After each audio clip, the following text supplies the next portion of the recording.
Today on Fortnite, I got second place. I was so close. Mom, will you get me a snack? Mom! It's time for adult conversation.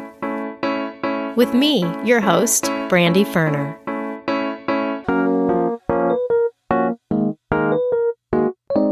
Hello, Adult Conversation podcast listeners.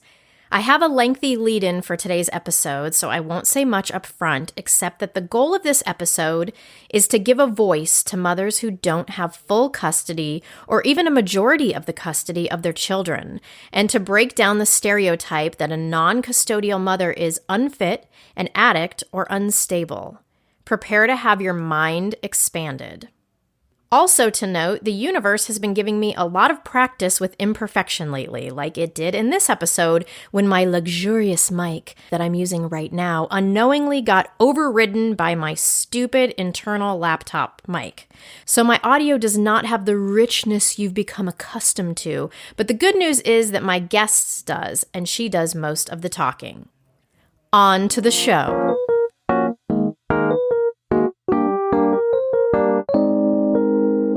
Today on the podcast, we're talking about a topic you don't hear very much about at all. Non-custodial mothers, meaning mothers that don't have primary custody or even any custody of their kids. At the beginning of this year, I started working with a woman who later revealed that she did not have custody of her kids. And I knew her to be smart, caring, and stable, so when she told me this, my mind didn't know what to make of it. And it quickly became clear to me that I had made many subconscious assumptions about who non-custodial mothers were. I don't think I had ever said it out loud or even explicitly thought it, but I had assumed the only mothers who didn't have custody of their kids were either addicts, unstable, mentally ill, or selfish. And I hate even admitting that, but I think many of you listening might also be walking around with this unspoken agreement. So it was this woman who opened my eyes to my inaccurate assumptions, and she also made me realize that the same patriarchal oppression and misogyny that exists in nearly every facet of our culture also exists in custody situations, because of course it does. And there are numerous reasons why a stable, caring mother could not have custody of her children. And in many cases, it's a mother's selflessness that leads her to make a really hard choice. So that's what we're going to unpack today. And I expect to learn a lot because I'm new to this topic. And I know this is a super long intro, but I wanted to give some background before introducing my guest, Rachael. Thank you for being here today, Rachael. Thanks for having me. Of course. And to be clear, you are not the woman I met at the beginning of the year, but you and I connected recently. And when you told me your story, which has some similarities to hers, I at least had a frame of reference for it that I wouldn't have had before. So I'm grateful for that relationship beforehand that set the stage for when we chatted, that there was something there that it felt like this story needs to be told. We need to shine a light on this because there are probably many moms out there in this situation who don't hear stories about this and who don't get this validation. Yeah, that's spot on, Brandy. I mean, as a non-custodial mother, which I did not know that I would be at the beginning, it was certainly not something that, I found a lot of information, and it's certainly not something that I saw much in my own community. So, I mean, there weren't really people to reach out to. And even with the internet, it was still difficult to find anything that, resembled a situation similar to mine. I bet, especially with that stigma, and then how hard it must feel to admit that and talk about it and not have people just show up with their assumptions like I probably would have.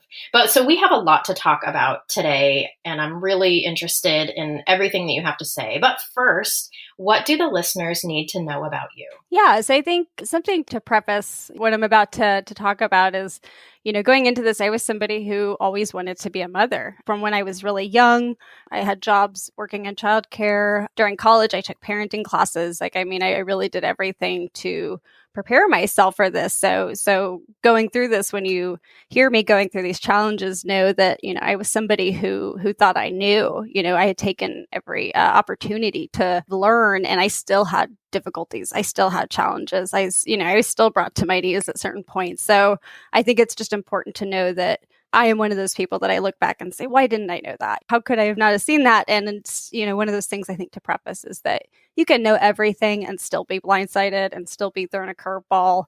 Yeah. I hope this resonates because I was somebody who certainly tried to understand and know as much as I could going into motherhood and marriage. And, I still fell flat on my face. Right. I feel like us type A people have a real hard fall with motherhood and sometimes with marriage too, because when we're the planner and the researcher type, I think that happens to us because for some of us, it's the first time in our lives that we've had something that we don't ultimately control or that we're not necessarily having success at.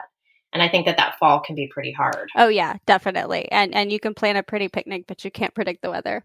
Yeah. Oh my gosh. What song is that from? That's from an Outcast song. It could be. I thought it was older than that, but yeah, maybe. And the other thing is you just told me before I hit the record button is that you were a psychology major. And I feel like that's an important piece too, because here you are showing up so prepared, so involved, so ready to smash this out of the park. Also understanding human nature and why people do the things they do. Yeah, exactly. My research was in personality pathology. And I mean, you would think that I'd be able to spot a narcissist from a mile away or, whatever. But it's so different when you are in it. It is hard to strategize when you are just taking things day by day. It's hard to even look past the horizon. Right. So can you walk us through your story? Yeah. So, it was one of those things. My husband and I got married pretty young. We knew each other in college through a mutual friend and dated for about 6 months and got married. And shortly after found out we were expecting our youngest. So our daughter was born and we got married and he accepted a job in another state. So we flew to the other side of the country. And shortly after he accepted that position, we found out that we were expecting our son. So it was a big, there was a lot going on, but it was wonderful. I'd like to talk about my daughter loves her birth story because where we were from, we are known for tornadoes. And there happened to be one that night, not near us, but it was close enough that they had to move everybody into the interior of the hospital. So all these women, in their rooms on the outside where their windows are, you have to move them inside. So there were women in, full, very much giving birth. Whoa. And were you all together? Was it communal? I mean, we were all in that middle hallway, just doing our thing. Thankfully, I had just hit about 4 centimeters, so I was just kind of bouncing on the ball. It was just kind of starting to get a little uncomfortable, but nothing bad. And I certainly, seeing those women, I was, very humbled. So it was a tumultuous night, and my daughter likes hearing about that because she likes weather, and she certainly is a little bit of a tornado herself in the best way. I just real fast, that image of women all being together in the hall as a birth worker, I have always wondered what it would be like to give birth in a communal experience. Not that I'm saying that I think we should be doing this, but I always wondered what it would be like if it would be a situation where you were pulling on other people's energy, knowing I'm not the only one going through this. Oh, look how she's breathing. Maybe I'll breathe similarly. Or if you're like you at 4 centimeters and you've got a lady who's at transition, who's at 10 centimeters and is just screaming if you're like, oh my God, I don't think I can do this. I don't know if it would help or not, but I love the idea of this communal feminine energy togetherness. Was it would you recommend it or not? Thumbs up or thumbs down?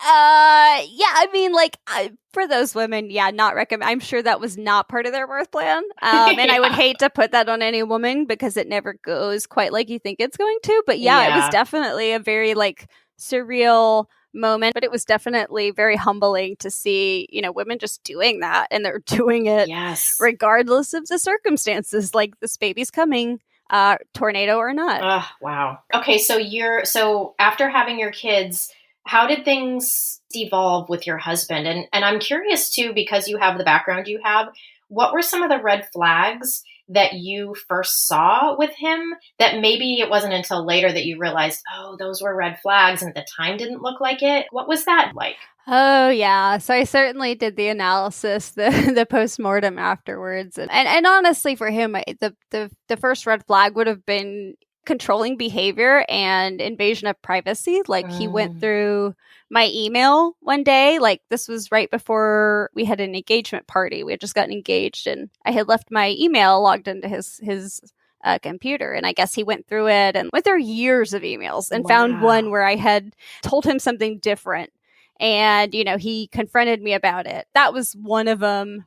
And there were a couple others, but I think that was kind of the biggest ones were kind of the controlling behavior and, not really having any boundaries with regard to my privacy or just my autonomy. As an adult. Oh, wow. He saw kind of as when we got married that we were he had, full fettered access to my entire life. Oh my gosh, that's so tough because we already give we already give all that up for them. And so then to have a spouse also that you've already given that up for, I just my heart goes out to you for that. Oh, yeah. And it was definitely something that, it really wasn't until I was speaking to lawyers that are like, yeah, that's not, that may not be technically illegal, but it's certainly, certainly uncouth. Certainly not something you would see in a healthy relationship. And that was really, honestly, I was very lucky. My lawyer, I was a teacher for her daughter. So she was very blunt with me and she was probably, more candid than she would be with a normal consultation. Yeah. Simply because we had that relationship beforehand. But it wasn't really until talking to her that I was like, oh, I can have a life outside of my house.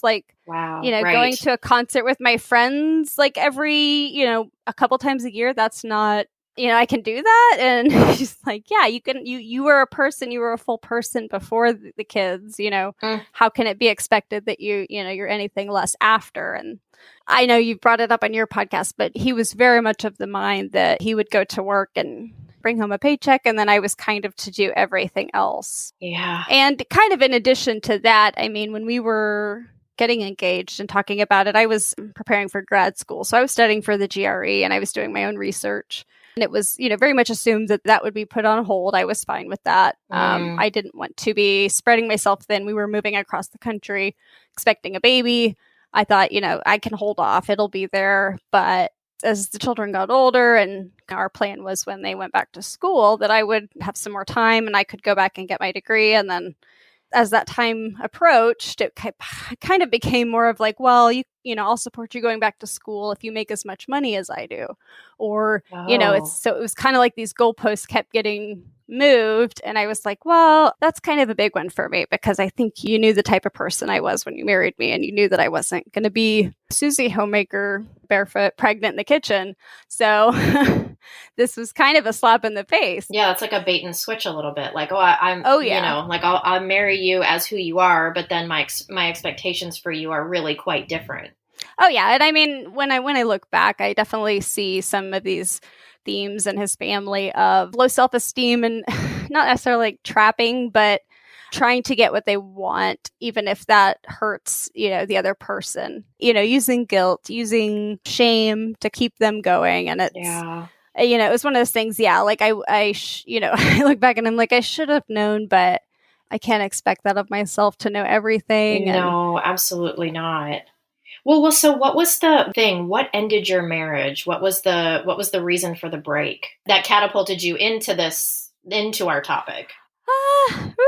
So, looking back, I did have some cold feet before we got married. And I really just thought, I'm just one of those people that is anxious to begin with. So I just thought we had our child before. So I was like, am I marrying this person because I really love them or is it because I have this child? And, I really did love him and I did care for him. And we got to a point where, we were living far away from my support system, our family, 2 young kids, staying home all day, just really kind of running the ship. And I remember, getting very depressed and I had been diagnosed with depression when I was much younger, about 15. So it was something that I knew going into it that and I certainly had talked to him about it actually before we even got engaged because I knew that I didn't want him to walk into something like that unprepared if possible. So, it was one of those things that I was just getting really depressed and I had no support system. I had people that I had met and, they were very nice, but it just seemed like I was more interested than them. And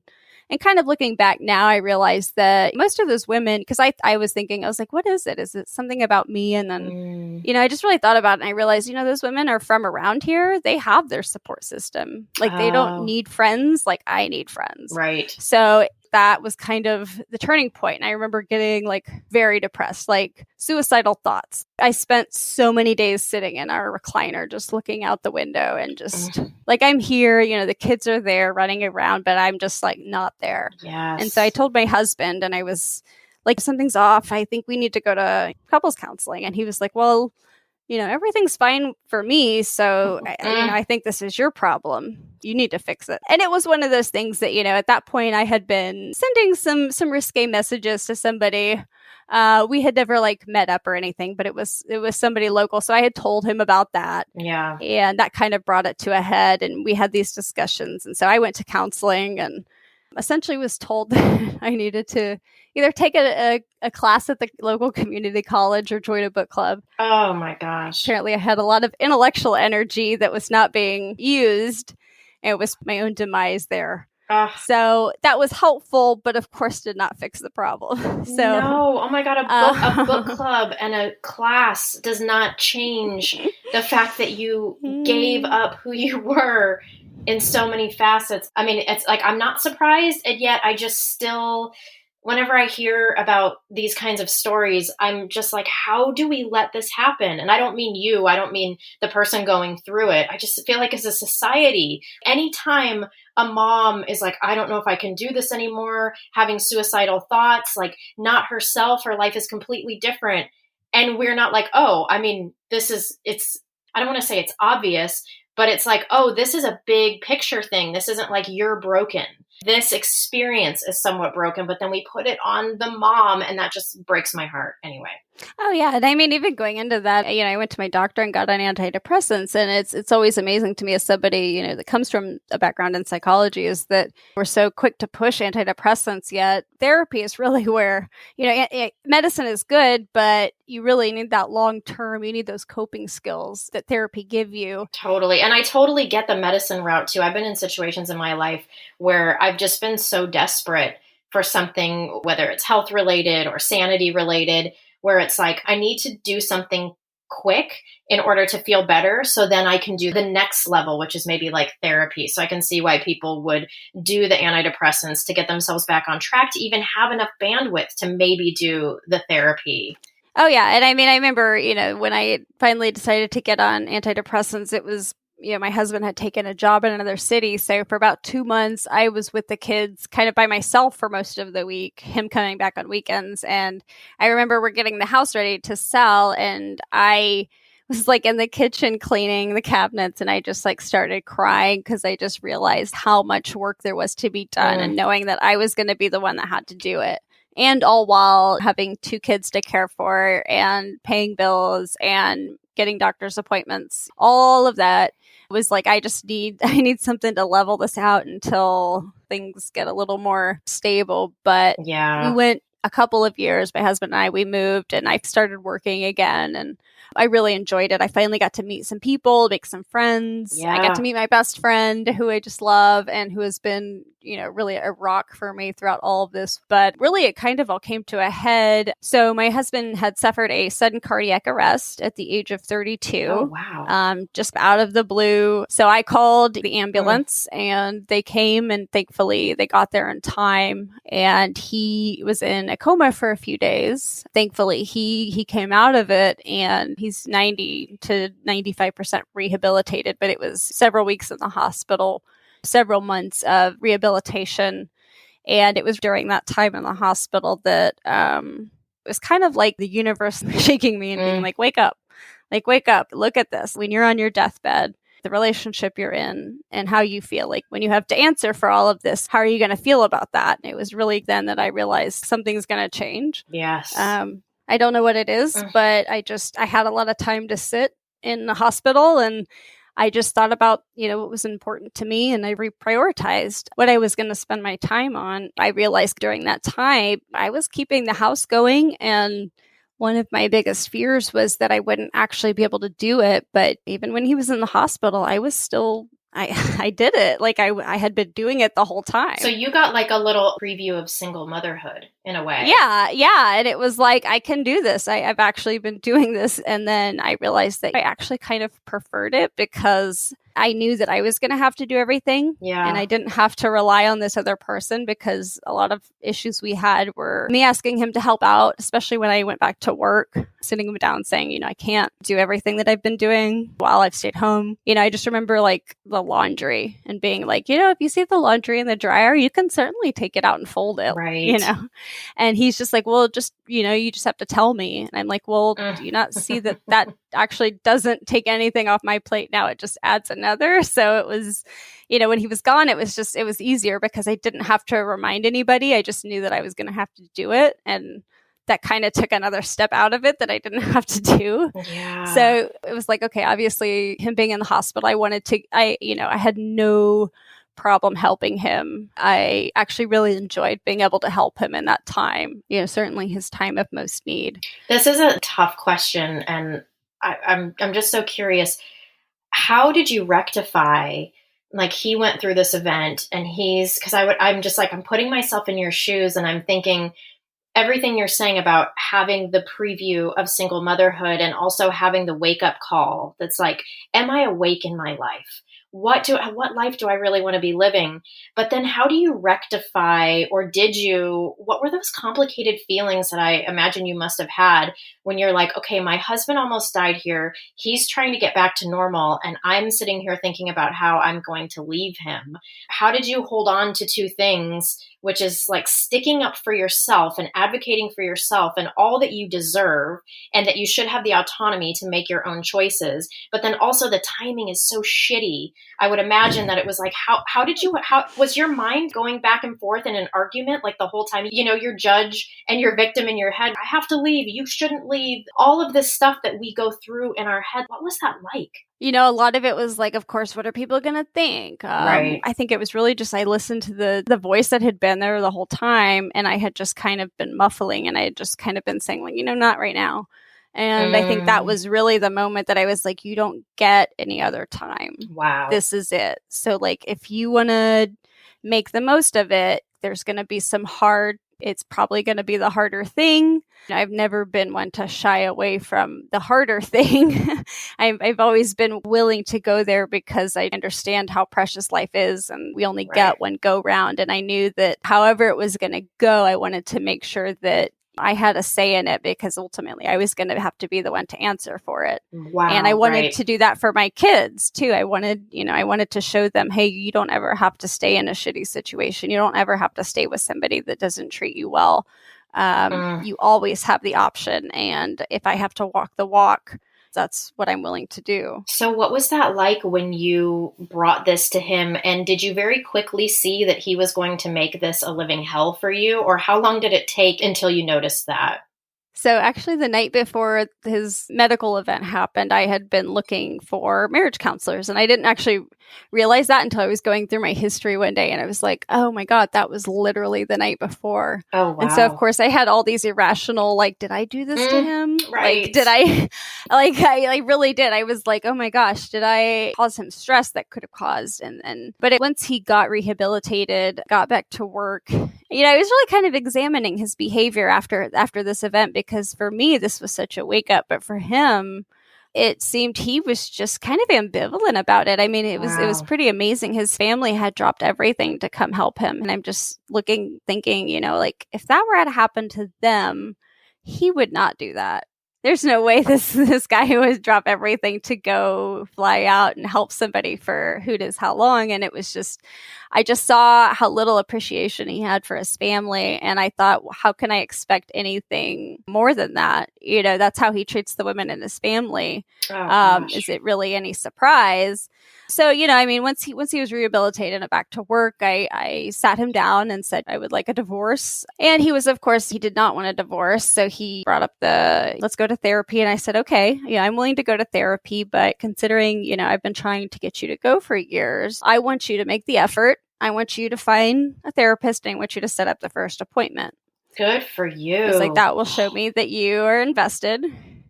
And so a few days go by, and, I ask him, hey, did you find a therapist, set it up? No. And I said, okay, well, here's 3 that I found. Make an appointment. And so, another few days goes by and, I ask him, hey, have you set that up? And he said no. And so I'm like, okay, I'm going to do this because I'm doing it for me at this point to make sure that I am not insane or that I'm not making a decision we had just been through this pretty traumatic event. So I wanted to make sure that I was being level-headed. And so I set thoughtful. it up. And, yes. We went and my husband just wasn't super open and I could tell he just wasn't into it. The therapist even kind of called him out. So a couple months go by and I told him, I said, I'm not in any hurry to divorce you. We are paying down medical bills. There's a lot going on. I'm not in any hurry to get out. And then he had discovered that I was kind of moving on. I was talking to other people and dating, which was not the best thing in hindsight. Something I certainly regret. But he had, of course, gone through my emails and found another email account that I had and got into that. Oh, man. He had sat me down and said, I was just going to let you leave and let you have the kids in the house and just go our separate ways. But now you're this obviously untrustworthy person that is awful. And now I want the kids. I want the house. Oh, my gosh. Like in my outsider perspective that doesn't know shit, but I'm looking at that and I'm thinking that's not actually for the well-being of anybody. That is revenge. That is you're talking to somebody or I feel rejected. In that moment, I would imagine you're like, what am I dealing with now? Oh, yeah. So then when did he start with the custody stuff? How did that then come about? Yeah, so I had been talking to an attorney and I've been trying to figure out, how we could work this out and either do a 50-50. And I certainly assumed that because I had been stay-at-home mom for 5 years, I had been main caregiver, that would be the best for them. Right. But he wanted custody. I think, for him, I think a lot of it was child support. He's certainly a money person, but it's one of those things that at first I thought, okay, well, we'll see how this goes because it was at the point where he was calling me and harassing me at work. I was having panic attacks. I had to get prescribed anti-anxiety medication because pretty much anytime my lawyer would call me, it would just trigger me. Yeah. But it came to a head. I was out one night with a friend and I came back and he was very upset. It was early in the morning and just kind of accosting me and the kids were in the other room. And so I thought, okay, I'm going to film you, if you think this is appropriate to be talking about, you won't mind it being filmed. So I started filming him. And of course he did not like that. So he came over and pinned me against the couch and tried to get the phone. At that point, that's assault. We were separated. We had filed. We were trying to cohabitate, but I called the cops and I had to get a temporary restraining order. But it made things very, very difficult. And from then on, it was very adversarial. And at Wayne's, it's like sometimes I'll have a conversation with him and I'll think, oh, okay, there's the guy that I knew. Like there's the reasonable person, but then he'll do something else. And I'm just like, okay, back to square one. And I had even told him, I was like, we don't have to have the divorce our parents have. Like, we don't have to hate each other. I was like, it's in the best interest of the kids that we get along and that they see that just because we live apart that we don't have to be adversarial. And he just was not into that. And I think, me moving on quickly probably did not help that situation. Sure. But it got to the point where I thought, what am I waiting for? Like, am I waiting so that everybody doesn't further stigmatize me or further judge me? And it was just like, I don't think that's worth it. I think I deserve to be happy and I deserve to be with this person that I found that I love and that loves me and loves me in a way that I feel I deserve to be loved. Right. And it thought, I've waited long enough. I've paid my dues. I'm not going to waste another minute. So when did your ex tell you, or when did you know that he was going to try to take full custody, or was that how it started? Like, did you guys go to court and you knew this was happening, and did your lawyer say, like, he won't be able to get full custody, you're the mother, this isn't going to happen? Or when did it go from being, this is okay and we're going to fight this, to, oh my gosh, I might be losing my kids? Yeah, that was certainly, my lawyer certainly sat me down. It was like, are you sure? And I was like, he's harassing me. He's bringing up my mental health. He's certainly pulling out every, he has an arsenal and I don't have any money, like Right. I had been working for maybe a year at that point and we had just had that whole medical thing. So, right. I didn't have any money. And he had pretty much said, if you don't give me custody, I'm going to keep you in court till you run out of money. And I thought, well, that doesn't do any of us any good. Well, and so did he mean full custody? He meant just him primary custody. Okay, got it. And he wanted me to pay child support. Those were his terms, yeah. Okay, so the situation is that you've got this person who you know is pretty vengeful and out to ruin you. And he knows that you don't have money, and he's basically told you, I'm going to ruin you financially. You won't have the money to fight against this. So what options were you left with there? And what was your inner mindset like?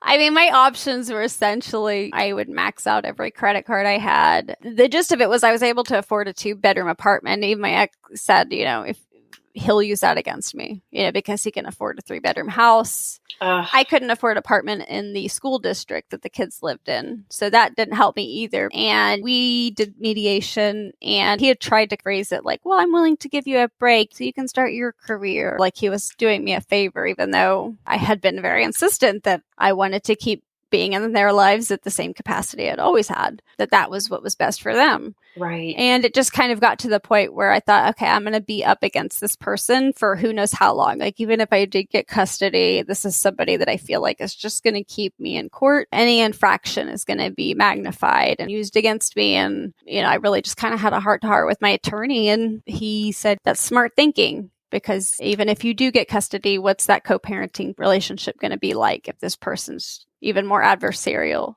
So it came down to I'm in their lives, and I'm in their lives enough. And at age 13, they can decide something different.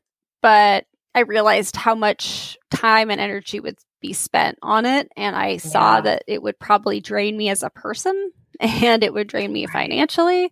And I would probably just not be super happy. So it was the lesser of two evils. And, it wasn't a decision that I wanted to make, but I made knowing that they're cared for. It is one of those things that there's two sides of it, because where, I would love to have custody. I am very thankful that he wanted to do that.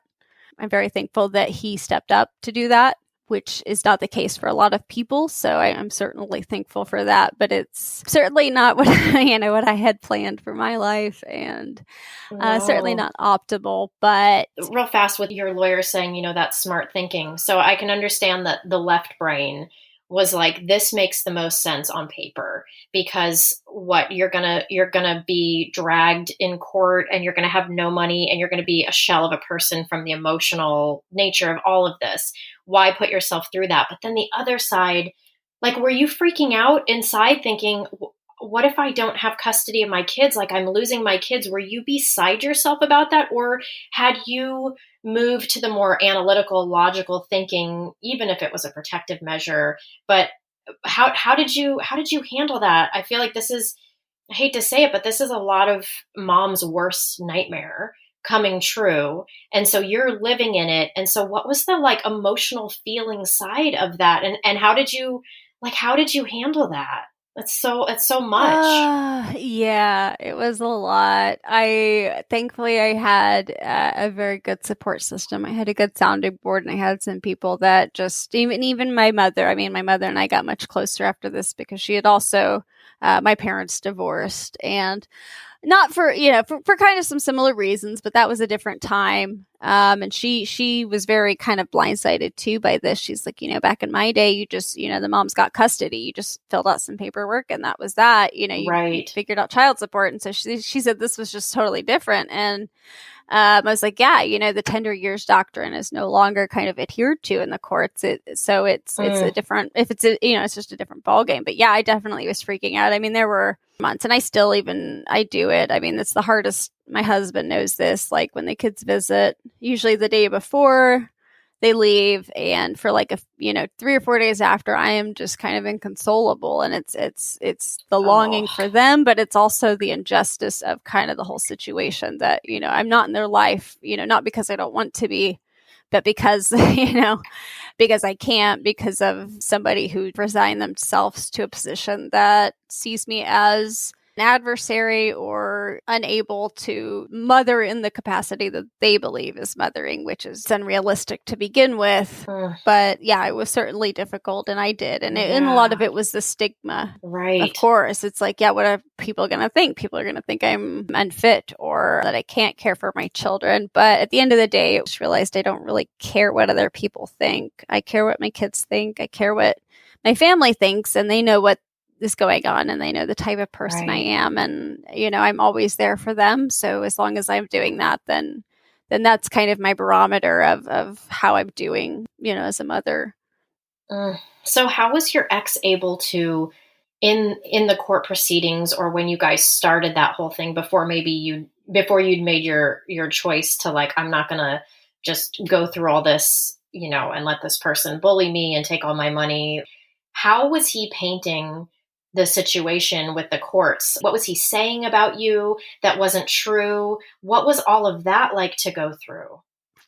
Yeah, so I mean, he had actually been the one to file, and he had, gone in, and I mean, it's in the public record, but he'd said a lot of really bad things, and I kind of confronted him because my attorney told me, hey, he filed, and he, here's what he said, and I looked at it, and I was just like, I was shocked. I was like, what the fuck, dude? Like, yeah, where did this come from? And so I confronted him, and he's like, well, I didn't mean to put that in there. That was, when I had initially talked to the attorney, and I was venting, and I was like, well, you can have him remove it. And he didn't. And, that was kind of when I realized that I couldn't really trust what he's saying. And this would be a trend throughout the whole thing, was he would say one thing and then do another. He had put in that I had smoked weed, and that I had a history of depression, and that I was sleeping around. But, those claims were unfounded, unfortunately. They can write whatever they want. But was there a place where you could, in front of the court, where there's a judge or a mediator or however it went, where you could say, like, hey, these things are not true about me. There's no evidence to back this up. This isn't who I am. Here's who I am. I've been with my kids for 5 years. I'm a stay-at-home mom. This is what I've been doing. Was there a place, even like a forum, for you to be able to do that? Well, to do that, I would have to go to the judge. And then the thing about that is you really don't want to go before the judge for things like these, because they have a lot of power, and they have a very small window into your life. So usually you try to go through mediation to get to some resolution. But yeah, I mean, I did not have my day of, kind of vindicating myself. It was something I just had to kind of eat, and it exists. And I hate that he put it somewhere where our kids can see it, because even when I filed the TPO, I chose not to put in a lot of the things, because I knew that this was a public document and something, our kids could see, and I didn't want them to see it. So, I gave him the benefit of the doubt on that one. And I think that's just kind of been the theme of this story is me taking the high road and just being hit with branches constantly. Just like, is this the right road? But I've seen the fruit from my labor, and I've seen people, turn around and say, I thought you were da-da-da, but I see now that this person is just about to get you. And I think that's really crappy, and you're a good person, you're a good mom, and gives me strength to keep going. Right. Because I know the truth comes out in the end.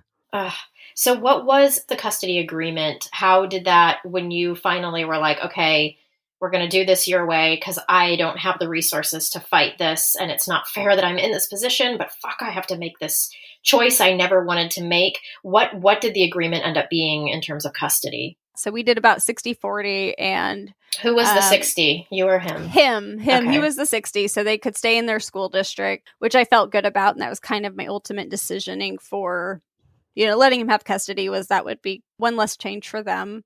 And so did all that change? Do you now have a different custodial agreement? Oh, yeah. So we had to go back to court for custody modification. So my ex had lost his job, and finally, I guess, found a position in another state. So he just kind of told me, hey, I'm moving the kids. And I was like, well, that's not quite how this works. And so that's when I called my lawyer and just prepared him. And so we end up coming to 75-25. I think it's actually a little more than 20, especially right now. I have them 6 weeks out of the summer. I have them every other Thanksgiving, half of Christmas, every other spring break, and I have a couple breaks. And then I also have the option to go down and visit them for a weekend, pretty much every other month that I don't see them. And was this another situation when he took you back to do the modification? Did you feel at all like, okay, I don't care if he ruins me financially. I'm going to fight for this because I'm not going to lose this custody? Or what was your mindset? Did he make you feel like he was going to come even harder? What was this second time with the custody changing? Like, what was your mindset like? Second time I was in a better state financially. I was making about, 3 times what I was making before. I had done very well for myself in my career. I was much more comfortable on that end. And I also was remarried and my spouse was willing to help me get through that. But it was very apparent to me that this person, just even with communication, even visitation that I had, he was making it difficult. But to be honest, I talked to my lawyer about it. I said, I've even thought about just having a very candid call with my husband and to ask him, like, do you need the kids? Like, do you need them? Is your life going to be remiss without them? Because I can kind of understand that more than I could understand his tactics, because he had had a vasectomy. So even if he wanted to have more kids, that would be a big ordeal. So I kind of saw that side of it, and I tried to be really empathetic to him, knowing that he wanted a family. Yeah. He wanted the wife and the house and the suburbs and the good job, and that was his main driver. And so I thought, to work against that, it was like, how much energy am I going to be spending on that? And what else can I do with that? And it sucks. It's really hard sometimes to know that I'm missing parts of their lives. But I also see that, the time that I do spend with them, I'm so much more involved. I've got plans and that time is set aside for them. Whereas, Right. when I was mothering, it was relentless. It was just swimming in that time with them. And it was just, how do I get away? Like, Right. how do I just get an hour? I just need an hour. But now it's like when they're here, I'm just cuddling them and kissing them, and we're doing arts and crafts and making photo albums. And it's like, I've been able to kind of see that side of it where they're getting a lot more quality from me. Right. Even if they're not getting that quantity. And I still talk to them several times a week. I can't say that we are as close, but I don't think our relationship has been hurt by it. Got it. And so it sounds like that 75-25 split to you felt doable. I guess I was imagining a scenario in which that split is given to you and you're like, oh, hell no, we're not doing this. But it sounds like when that was given to you, and totally correct me if I'm wrong, that there was, because you're empathetic and because you were thinking about your ex's life and how he really wanted the kids and the wife and the job and the house and all of that. And also because you had been a stay-at-home mom and knew that that is overwhelming and wanted maybe a break from that, that it seemed like you were more able to accept that rather than fight against it, because it seemed like it was giving something to all the parties. Does that feel right? Yeah, definitely. And I think that's the diplomat in me. I'm a middle child, so it's, I'm kind of a born mediator. It's like, how do I get everybody a little bit of something? Yeah. And at the beginning, my lawyer said, well, let's just give him enough rope to hang himself. Let's see if he can do it. I was really hesitant. I was really skeptical, and he hasn't done it quite to my standards, but he's done it, and I'm confident in his abilities, and I know that the kids are taken care of. But of course, I was crushed, and I cried relentlessly so many times, so many pity parties. But I thought, how much energy is it going to take to fight against this, and how much of that energy can be put towards something that is going to be more productive? Right. Man, what a intense thing to have to choose. Will you tell us about what it was like after you did the 75-25 split? Because I feel like the first custodial agreement you had seemed like it was probably pretty normal for a divorce. But then when you go to the 75-25, then how do you, when you're meeting people and talking to people and, oh, I'm a mom. Oh, yeah, where are your kids? Oh, they're not with me. Like all of that stuff that now you have to deal with and explain. Will you walk us through what that was like? Oh yeah. Fortunately, the people around me, my family and friends, they knew and they understood. They had seen this journey and they understood what I was up against, and they were very supportive. But I mean, when I talk to colleagues and just chit chat or my kids, and that's like I bring up my kids. It's so weird how many how many times I have to do this where they'll just be asking like, "What you and the kids do this weekend?" And I'm like, "Oh, well, they were actually, they're actually with their father." They were with me for 6 weeks and with them. And I mean, I've certainly had some instances where I've mentioned that, and I can kind of see the wheels turning and the person's eyeing me up like, oh, what's going on here? Why wouldn't she have primary custody? And I mean, even the most well-intentioned, I've told people and they say, oh, I can't imagine not having primary custody of my kids. And I'm like, yeah, I didn't either. Right. Yeah. Right. What's your story? I would imagine a lot of people have different stories about different things that are kind of touchy topics in their life that come up all the time. So do you have the nutshell, the elevator pitch story when people go, oh, what happened there? Do you have that? Yeah. Thankfully, I think people know. They know when they don't want to know, or I've been around people that have been pretty considerate, and if they don't know me well, they don't ask. But the ones that do ask, I mean, seem to be satisfied with the answer that we're both good parents. And at the time, he had a house that was a little bit bigger, that they could have their own rooms, and it kind of became a very adversarial divorce and custody battle. And ultimately, I chose the path of least resistance as trying to keep some semblance of sanity for all parties and trying to keep us away from financial dire straits. And usually once I give that explanation, people seem to be very understanding, especially the people who know me, because they know that I'm a highly capable, highly functioning person, that I am not I'm not a degenerate, and I'm not a floozy or a drug addict. And so I think they see me and they say, oh, okay, yeah, this is just a situation I hadn't heard of yet. And they kind of work that into their schema. Yes. So what are some examples of some of the stigma and hurt and judgment that you've had from people? Yeah, I mean, I honestly, I'm really thankful that at least I haven't heard it. Okay. But I mean, his family is probably the most judgmental, and that in some ways it hurts, in some ways it doesn't. I mean, there were some family members that I just really don't care what they think, but there were a couple like his sisters that I really did respect, and I liked them, and just hearing kind of some of the things they said, it was pretty hurtful. But yeah, I mean, I've been very, very fortunate to have pretty understanding people in my life, and people willing to stick up for me.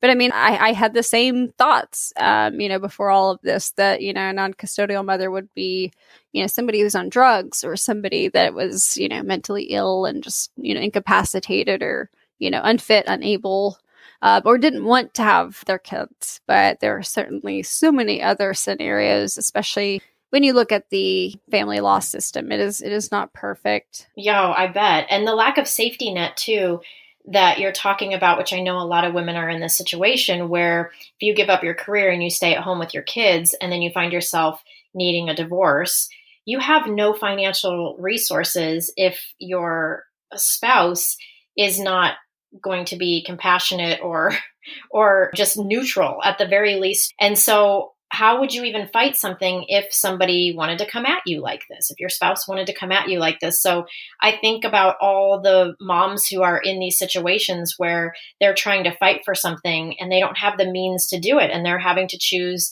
like in your situation, between being financially ruined and emotionally ruined and dragged through all of this versus not doing that. And if there was some sort of safety net where it wasn't, where at the end of the day, it wasn't whoever has the most money gets the custody of that sort of situation. Like, I'm pretty blown away at the fact that the fact that he had a room for each child was more important than a mother's presence. What kind of system do we have where that detail is more important than actual time with a mother? Like, the room is the important thing? Yeah, and I mean, a lot of that is just learning like how the legal system works and how much precedent has. So because I had, as the guardian ad litem put it, acquiesced custody to my husband, even though I told her essentially why. She was kind of like, if that were me, I would have said, okay, let's go at it. And I'm just like, well, that would have done nobody any good. Ultimately, it's the children that would have suffered, because that would mean less money for them. And I mean, my husband and I are both millennials. I mean, we both have student debt. We both started our careers in a recession. It's never been easy footing for either of us. So, oh, wow. This is how a capitalist society works, but that the money piece is the thing, which makes total sense when you're thinking about, if we go to court and we bleed each other dry so that I can get 50-50 custody, then my kids at his house don't have the same resources. And then what if that same thing happens to you? Ultimately, that's not great for the kids. Oh, yeah. I made a very extensive pros and cons list, and I really tried to look strategically at how certain circumstances would play on down the line. And unfortunately, that's part of my job. I'm very good at it, but it was, looking at that whole picture. And part of it for me was, I knew that, they had so many people in their lives that love them, and they will never want for anything. Between, me and their father, between their aunts and uncles and grandparents, these children will never want for anything. They will always be taken care of. So that's the reassurance for me. Now, is it the life that I wanted? Is it the life, I had pictured and I had dreamed and I had worked towards? Not completely, but it's kind of funny when I went in to talk to my lawyer. She's going through all of this stuff, and she's like, this is really hard. Like, how are you holding up? And I'm like, well, nobody's dying. And I was like, a few months ago, that wasn't the case. So that certainly shifted my perspective, is, nobody's dying. Everybody's here. And that's something that I got from that experience. And I love to give that to somebody else without them having to go through that experience. But that's kind of what it came to at the end of the day, is nobody's dying. My kids are taken care of. They're loved. And, even if I'm not in their life as much as possible, I'll make sure that, the time that I do spend with them is as quality as I can get. And God, you're so fucking rational. You're so rational. And I'm like, it's pretty amazing. It's truly amazing. That's only because of years of therapy. I had some really good therapists that taught me coping skills, especially for the catastrophizing, which I'm really good at. Wow. You're not the only one to tell me that. I've had, several people be like, you're so wise beyond your years, or I can't believe you're this rational about it. Gosh, and you must have a pretty decent self-esteem and confidence, and of course support by your current husband, because I think for so many people they would be second guessing. And so it's pretty amazing, that you're able to talk about it in this way and have this overarching, I want what's best for everybody, even including your ex. It is remarkable. And I'm curious, do you ever second guess your decision? Do you have moments where you go, I think I might take him to court. I think I might try to get more custody. Do you ever have those moments?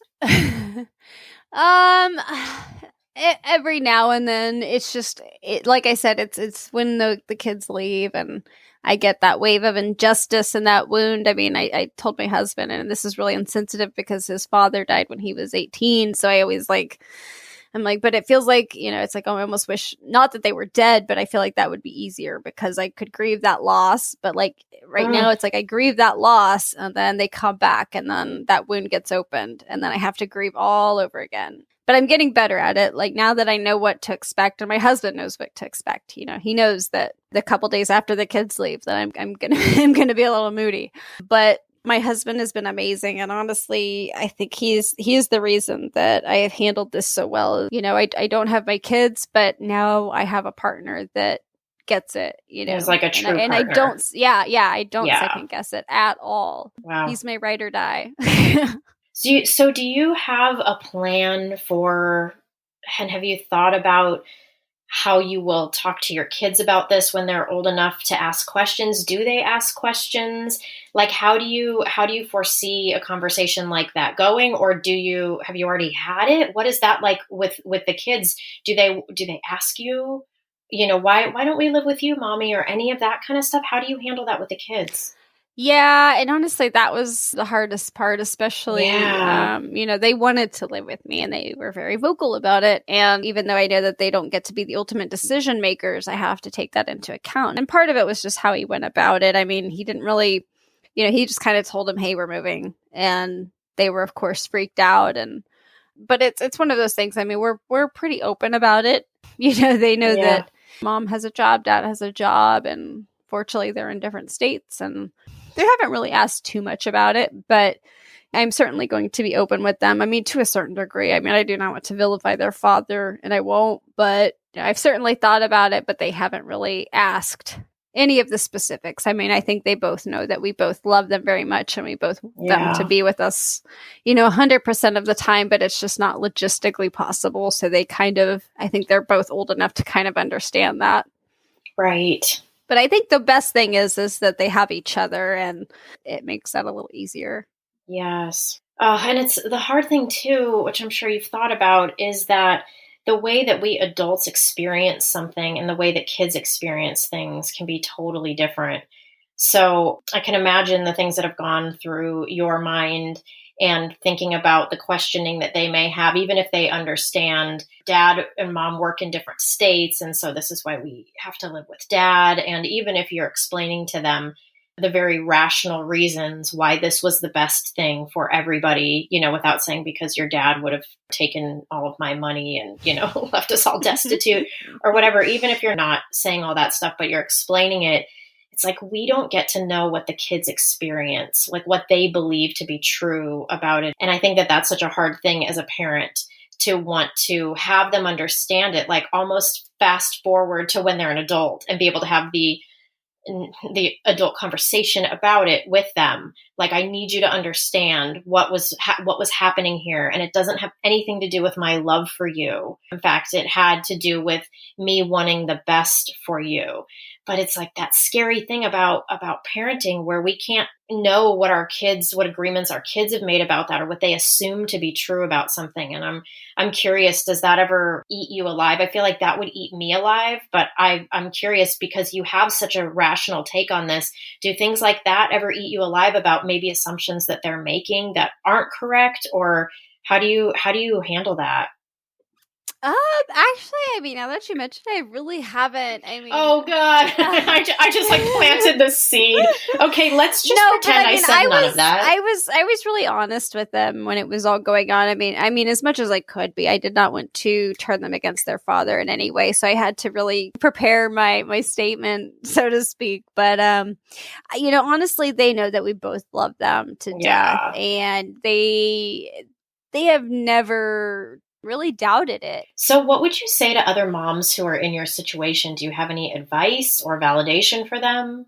I would just say it feels like the end of the world, but it's not. I mean, it's totally a different situation if your ex is dangerous or if he is, somebody you're really scared about. That's kind of a different situation. But I mean, there is acceptance to be found, and there is the light at the end of the tunnel. And your kids, while they're small, we hate missing these moments, but they're going to be adults one day, and you'll have a different relationship, and you will have a little more control over that. So those are the years that I really look forward to. And as long as I'm in their life, I can't get too hung up on the quantity as long as the quality is there.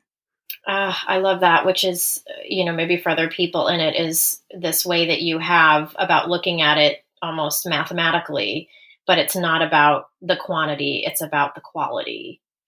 Did you feel like, because you mentioned something about if you're going through a custody battle with somebody who you feel like was dangerous is a different thing. Did you feel like your ex could have been dangerous?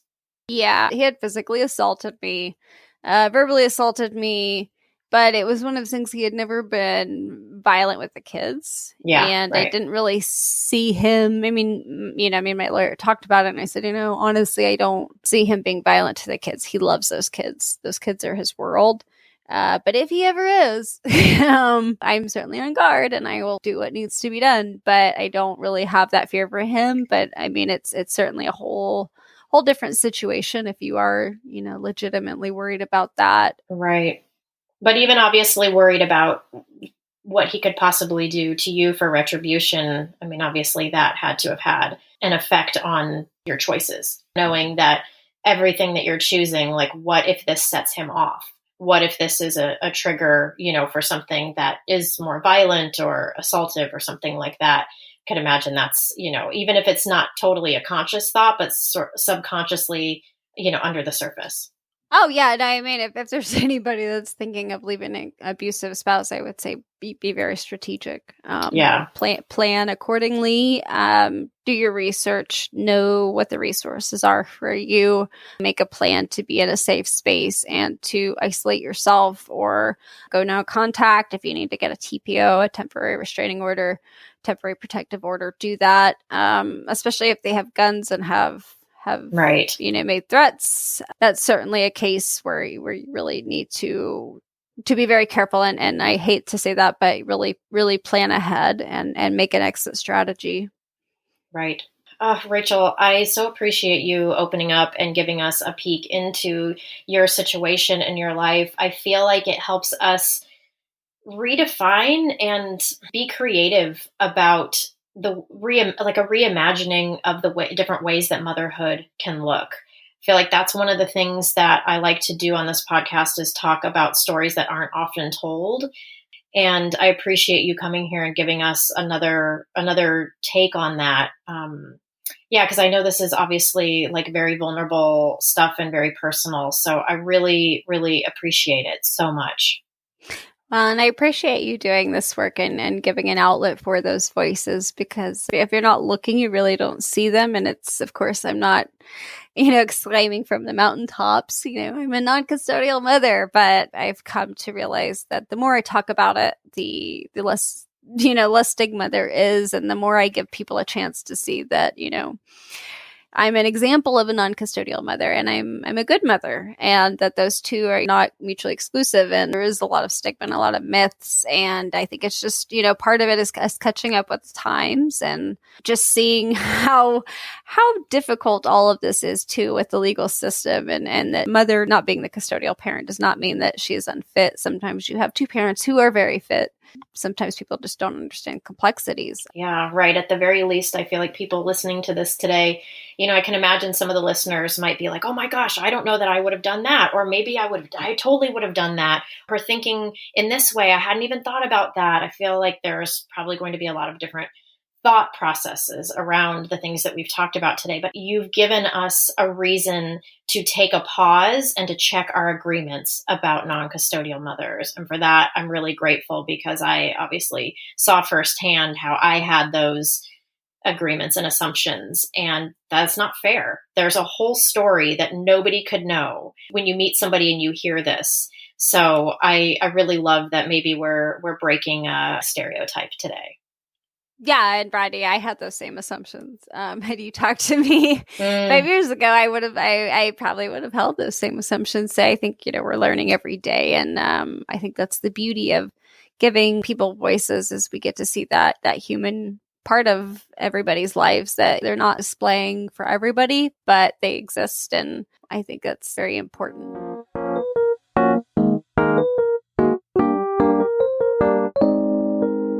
So after this interview ended and I stopped recording, Rachael said to me, I wasn't as emotional as I thought I'd be. I guess I was business Rachael.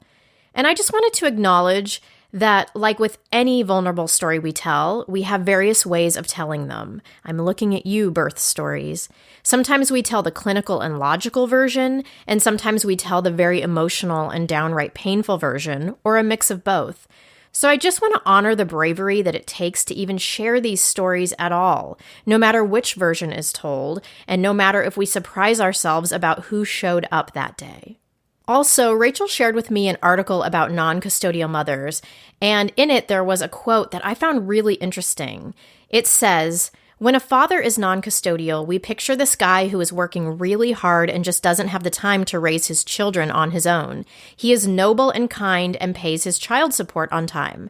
And when he does take those kids for his 3 days at a time, we applaud him for doing it on his own. Why can't the custodial mother be the same way?" I think this quote illustrates the double standard we have toward mothers. Had this interview been with a father, we may have looked at him differently, and my questions even may have been different. And it makes me realize that these are some of the unequal expectations that non-custodial mothers are up against on a daily basis. If you are enjoying this podcast, please subscribe or leave a rating or review. If you want to show your love in a deeper way and would like to support a mom on her side gig, which sometimes feels more like a main gig, hi, me, go to patreon.com/adultconversation. That's patreon.com/adultconversation. Thank you to all my beloved Patreon peeps who help keep this podcast alive. As always, thanks for listening. Here I am back at the goddamn Zoom.